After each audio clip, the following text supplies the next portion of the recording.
कहते हैं कि हर मंजिल आसान हो जाती है अगर साथ देने वाला ईमानदार हो तो। नमस्कार, मेरा नाम अभिषेक है और आप देख रहे हैं रीजनिंग की क्लास जो मैं शुरू से बेसिक से एडवांस की ओर पढ़ाता हूँ। मैं चैप्टर वाइज़ आपको पढ़ा रहा हूँ जो आपके एग्ज़ाम के लिए काफ़ी इम्पोर्टेंट है। आप चाहे कोई भी परीक्षा दे रहे हो एसएससी, रेलवे की कोई भी एग्ज़ाम्स आप दे रहे हो, एसएससी की कोई भी एग्ज़ाम दे रहे हो, एमपीएससी, एचएसएल, हर जगह ऐसे सवाल पूछे जाते हैं। आपको अच्छे लॉजिक समझा रहा हूँ। अगर आप जल्दी सिलेक्शन लेना चाहते हैं, तो आप बिल्कुल चैनल पे आइए और सारी चीज़ मैं पढ़ा रहा हूँ आपको करंट अफ़ेयर्स, मैथ, साइंस भी पढ़ा रहा हूँ मैं। तो आप सारे लेक्चर्स को देखिए, अच्छे से समझिए, कॉपी में नोट कीजिए। अगर आप नए हैं तो आपके लिए और भी अच्छी बात है क्योंकि मैं अभी-अभी चालू किया हूँ जहाँ पर वीडियोज़ अब अपलोड हो रही है। तो आप देखिए, आपको आप पुराने हैं तो भी देखिए, आप क्वेश्चंस को बनाइए अपनी कॉपी में, आपको काफ़ी मदद मिलेगी। तो चलिए शुरू करते हैं आज रीज़निंग की क्लास। तो आपके पास पहला सवाल है 15 90 से रिलेटेड है तो 203 1015 तो 16 किससे रिलेटेड होगा? आइए देखते हैं। आप यहाँ 15 को देखेंगे तो ये तो 6 है और 203 को देखेंगे तो 1015 है, यानी कि 3 पचे 15 तो यानी कि यहाँ पर कितना हो के 5 6 6 5 4 होना चाहिए यानी कि 64 होना चाहिए। क्या ऑप्शन में 64 है? नहीं, 64 नहीं है। तो आइए देखते हैं लॉजिक क्या है इसमें। तो ऐसे सवाल के लॉजिक देखिए क्या हुआ। आप 15 को देखेंगे तो 15 को मैं 1 और 5 लिख सकता हूँ क्योंकि ये है 15 और 6 ही है, तो ये कितना हो गया आपका 6 हो गया। लेकिन अब ये 15 से मल्टीप्लाई होगा तब ये कितना बन गया? अब 203 को लीजिए तो ये 2 प्लस 0 प्लस 3 है तो यानी ये कितना है 5 है। अब ये 5 को आप मल्टीप्लाई कीजिए 203 से तो 1015 आ जाएगा। अब 16 लीजिए तो ये है 1 प्लस 6 यानी कि 7 है। अब 7 को 16 से गुणा कीजिए यानी 112 यानी इस सवाल का सही उत्तर हो जाएगा ऑप्शन नंबर बी। अगला क्वेश्चन देखिए आपको बोला है 11 एक 121 जीरो है यानी अगर आप देखेंगे तो 121 तो 11 का स्क्वायर है और इनटू क्या किया हुआ है? प्लस किया हुआ है। यानी कि अब अगर हम ऑप्शंस को देखें तो पहला ऑप्शंस को अगर हम देखते हैं तो 9 7 29 है, तो 9 का स्क्वायर कितना हो जाएगा? 81 और 81 को 8 से गुना करेंगे तो 729 नहीं आएगा। फिर उसी तरह से अगर हम 8 को लेते हैं तो 8 का स्क्वायर 64 हो जाएगा और 64 को भी अगर हम 10 से गुना कर दें हैं तो भी लास्ट में 0 नहीं आएगा। यानी कि इस सवाल का पैटर्न कुछ और है। आइए समझते हैं पैटर्न को। देखिए, है तो ये कुछ इसी तरह का यानी 11 का स्क्वायर है लेकिन 10 कैसे बना होगा? 11 में से 1 को घटा दिए होंगे तो ये 10 बना होगा। तो उसी तरह से अब ऑप्शन चेक करते हैं। तो पहला ऑप्शन क्या है आपका 9 और 729 है। तो 9 का स्क्वायर और 9 में से 1 को घटा देते हैं। तो ये कितना हो जाएगा? 81 गुना 8 तो लास्ट में 9 नहीं आ रहा है यानी पहला ऑप्शन तो कैंसल आउट। दूसरा ऑप्शन है 8 और 448 है। तो 8 का स्क्वायर तो कर ही लेते हैं और फिर 8 में से 1 को घटा लेते हैं। यानी 64 को अगर हम 7 से गुना करें तो 7 चौक 28, 7 छक 42 और 2 44 यानी बिल्कुल इस सवाल का सही उत्तर क्या हो जाएगा? 8 और 448 यानी ऑप्शन नंबर बी इस सवाल का सही उत्तर हो जाएगा। आइए बढ़ते हैं अगले सवाल पे, एक आसान-सा सवाल। देखिए, आपको इसीलिए बार-बार मैं बोलता हूँ कि आप 30 तक के क्यूब को और 20 30 तक के स्क्वायर को आपको दिमाग में ज़रूर होना चाहिए। अगर आपके पास दिमाग में है तो आप 90% क्वेश्चन तो ऐसे ही बना लेंगे। चलिए, तो आपको मैं बता दूँ कि ये 120 किसके करीब है? 121 ये किसके करीब है? 169 ये किसके करीब है? तो ये करीब है 270 289 के करीब है। ठीक? तो यानी ये कितना है? 11 का स्क्वायर माइनस 1 है। ये कितना है? 13 का स्क्वायर माइनस 1 है। उसी तरह से ये 17 का स्क्वायर माइनस 1 है। तो आपसे 11 और 13 यानी 2 आगे पीछे है तो 17 और 19 का स्क्वायर माइनस 1 है। 19 का स्क्वायर होता है 361 में से 1 घटा दीजिए। तो अब आपको ये कितना आ जाएगा? ये आ जाएगा आपका 360 इस सवाल का सही उत्तर हो जाएगा यानी ऑप्शन नंबर डी। बढ़ते हैं अपने अगले सवाल पे जहाँ पर कि फिगर से रिलेटेड क्वेश्चन है। आपको देखिए दिया हुआ है, पहला वाला क्वेश्चन है, नीचे वाला आपको बताना है कि इसमें से कौन-सा जवाब होगा। तो अगर आप देखेंगे तो पहला फिगर स्क्वायर है, स्क्वायर के बाद आप देखेंगे तो अगले स्क्वायर में स्क्वायर को 6 पार्ट में बाँट दिया गया है 1, 2, 3, 4, 5, 6। तो अब एक सादा ट्रायंगल दिया हुआ है और ये सवाल आपके एसआई में पूछा गया है, रेलवे पुलिस फोर्स। अब जो है तो आपसे बोला गया अगला ट्रायंगल है तो ट्रायंगल को 6 पार्ट में आप बाँटिए तो यानी ऑप्शन नंबर सी इस सवाल का सही उत्तर हो जाएगा। आइए देखते हैं इस सवाल को जो आपके आरआरबी, एनटीपीसी, सीबीटी 2 में पूछा गया है। तो देखिए इस सवाल में क्या है, आपको मार्किंग करना पड़ेगा। ये देखिए अगर आप यहाँ 7 से 14 को देखेंगे तो यानी कि 14 भागा 2 किया हुआ है। यहाँ देखेंगे तो ये भागा 2 किया हुआ है। यानी कि यहाँ भी भागा 2 कर देंगे तो हमारा कितना हो जाएगा 18 आ जाएगा। यानी 18 ऑप्शन में चेक कर लेते हैं तो 18 ऑप्शन में 2 जगह है, नहीं 1 ही जगह है, यानी हमारे इस सवाल का उत्तर डायरेक्टली डी हो जाएगा। मैं इसके आगे कोई चीज़ सॉल्व नहीं करूँगा।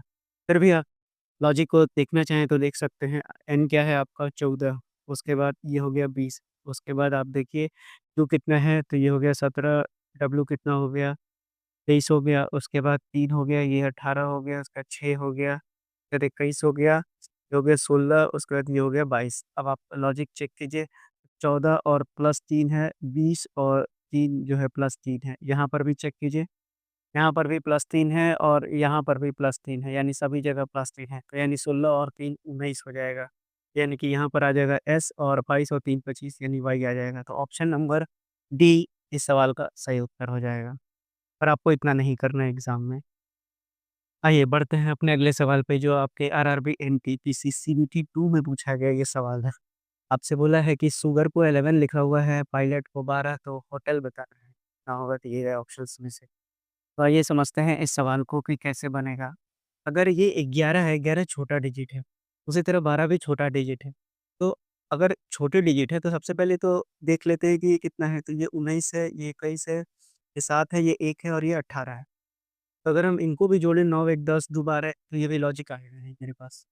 फिर भी इनको जोड़ते हैं 9, 1, 10 दो 12 13, 7, 20 और 1, 21, 1, 22 और 8, 30। 30 को 2, 2, 4, 1, 5 से भागा देंगे तो भी 6 आएगा। 6 में 5 जोड़ेंगे तो 11 आएगा। तो ये इस तरह का लॉजिक तो बैठेगा नहीं यहाँ पर। अच्छा, पायलट को भी एक बार लिख लिया जाए ताकि आसान हो जाए। तो ये हो जाएगा 16, ये हो जाएगा 9, ये हो जाएगा 12, ये हो जाएगा 15 और ये हो जाएगा 20। इसको भी एक बार चेक कर लेते हैं। 6 1 7 9 16 1 17, 17 दूना 1 20 5 25 और 2 27। 27 को 5 से भाग दे ही नहीं सकते, तो पहला लॉजिक तो फेल हो गया। अब दूसरा लॉजिक देखते हैं। फटाफट अब इनके नंबर को ही जोड़ के देख लेते हैं। तो ये कितना आ रहा है? आइए देखते हैं।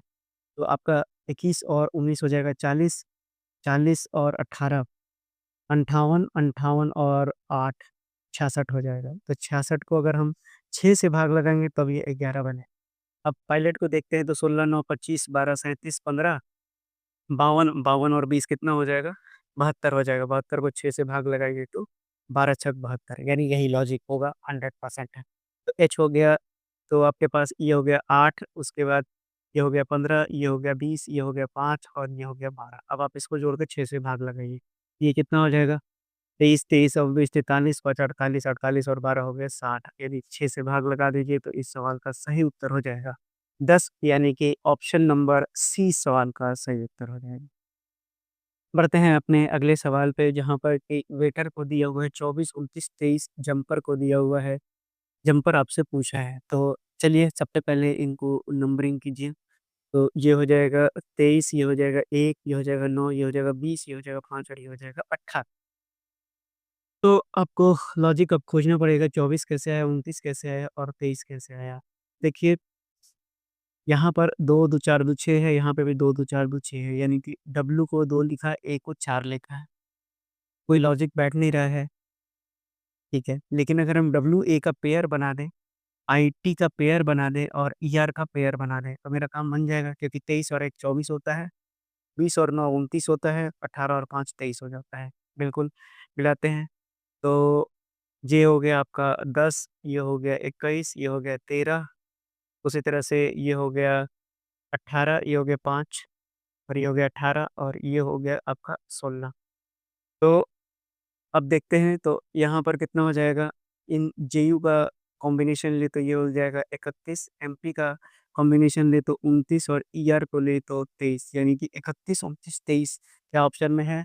बिल्कुल, ऑप्शन नंबर ए इस सवाल का सही उत्तर हो जाएगा। देखिए, इस बेहतरीन से सवाल को जो आरआरबी एनटीपीसी में सेट किया गया है, आप इस सवाल को अगर देखेंगे तो बिल्कुल आपको समझ नहीं आएगा कि इसमें क्या दिया हुआ है। आप सोचेंगे कि स्किप कर दें क्योंकि आप खोजेंगे कि 3 डॉट है, उसके बाद अगले में 6 डॉट है, फिर अगले में 9 डॉट है, तो आप 12 डॉट खोजना चालू करेंगे, नहीं मिलेगा, आप स्किप कर देंगे। लेकिन अगर आप क्वेश्चन को काफ़ी अच्छा लॉजिकल रीज़निंग सेट किया हुआ है यहाँ, अब देखिए मैं आपको बताता हूँ इसमें क्या किया गया है। अगर आप पहले वाले ऑप्शन को देखिए तो ये कुछ इस तरह से लिखा हुआ है। दूसरे वाले ऑप्शन को अगर आप देखेंगे तो कुछ इस तरह से ये है। तीसरे ऑप्शन को अगर आप देखेंगे बस डंटी नहीं है, यानी कि तीसरे को ऐसे रिप्रेज़ेंट किया गया है। यानी कि ये सारे के सारे रोमन नंबर्स दिए हुए हैं। तो अब आपको खोजना है कि अगला डिजिट क्या आएगा? अगला 4 आएगा, है ना? तो 4 आप देखिए कि एक और इस तरह से कहाँ बना हुआ है, तो ऑप्शन नंबर सी इस सवाल का सही उत्तर हो जाएगा। अच्छा, बहुत बढ़िया क्वेश्चन। बढ़ते हैं अगले सवाल पे। अगला सवाल आपके स्क्रीन पर है, तो देखिए घोड़ा बना हुआ है, घोड़ा के एक छोटे बच्चे को पोनी बोलते हैं। छोटा रूप को पोनी बोलते हैं, उसी तरह से आपको बटरफ्लाई दिया हुआ है तो उसके छोटे रूप को कैटरपिलर बोलते हैं। यानी ऑप्शन नंबर सी इस सवाल का सही उत्तर हो जाएगा। आइए देखते हैं अगले सवाल को, जहाँ पर आपको अंगूर का गुच्छा दिया हुआ है, तो अंगूर के गुच्छे को फ्लॉम बोला जाता है। तो आपसे पूछा गया है कि जो शिप बना हुआ है उसके झुंड को क्या बोलते हैं? तो उसके झुंड को फ्लॉक बोलते हैं। तो याद रखेंगे फ्लॉक बोलते हैं, यानी ऑप्शन नंबर सी इस सवाल का सही उत्तर हो जाएगा। अगला सवाल आपसे पूछा गया है कि हैंडबॉल में अगर 7 खिलाड़ी हैं तो फील्ड हॉकी में कितने खिलाड़ी होते हैं? आपको पता होना चाहिए कि फील्ड हॉकी में 11 खिलाड़ी होते हैं, जैसे क्रिकेट में होते हैं। देखिए, ऐसे सवाल मैं आपको बार-बार क्यों करवा रहा हूँ, ताकि आप याद कर लीजिए। ऐसे सवाल बार-बार पूछे जाएँगे, हर किसी न किसी शिफ्ट में या कोई ना कोई एग्ज़ाम बदल के कभी एएलपी में आ जाएगा, कभी एनटीपीसी में आ जाएगा, कभी ग्रुप डी में पूछ दिया जाएगा, जैसे आपको अभी जेईई में पूछा गया है। तो आपसे फिर से पूछा है कि बास्केटबॉल में 5 खिलाड़ी होते हैं, तो फुटबॉल में तो अभी मैंने फील्ड हॉकी बताया, तो वहाँ भी 11 खिलाड़ी होते हैं। फुटबॉल में भी 11 खिलाड़ी होते हैं, यानी इस सवाल का भी सही उत्तर ऑप्शन नंबर सी हो जाएगा। अगले सवाल को देखिए, आपसे बोलता है कि अगर क्रिकेट में 11 खिलाड़ी हैं, तो कबड्डी में कितने खिलाड़ी होते हैं? तो आपको बता दें कि कबड्डी में 7 खिलाड़ी होते हैं, यानी इस हिसाब से आपका सही उत्तर हो जाएगा ऑप्शन नंबर डी। तो आज के लिए हम इतने ही रखेंगे। मैंने एनालॉजी के जितने पॉसिबल क्वेश्चंस बन सकते थे आपको कराए, आगे भी कराता रहूँगा। पहले एक बार पढ़ा लेता हूँ, तब कराता रहूँगा।